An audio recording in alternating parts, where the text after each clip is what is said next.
મારો પગ બસના પાછલા વ્હીલ્સમાં આવી ગયો.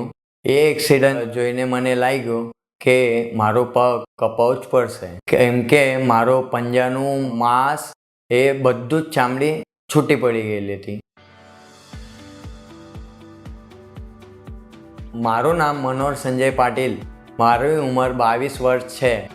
દિવાળીના દિવસે સવારે હું રનિંગ કરતો હતો ત્યારે મારો પગ બસના પાછલા વ્હીલ્સમાં આવી ગયો.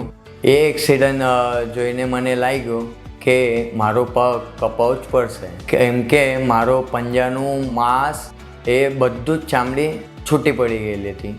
આ અવસ્થામાં મારા ફેમિલી મેમ્બર નીલકંઠ આરોગ્યધામ હોસ્પિટલ લઈ ગયા.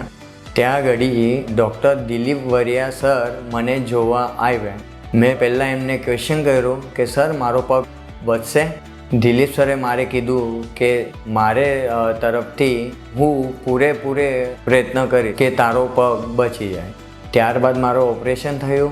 ઓપરેશન બાદ બહુ જ જલ્દીથી મારો પગ પહેલાં જેવો હતો એવું જ થઈ ગયું. અત્યારે જેવી રીતે પહેલાં જેવું ચાલતો હતો હવે પહેલાં જેવું નોર્મલી ચાલતો થઈ ગયો.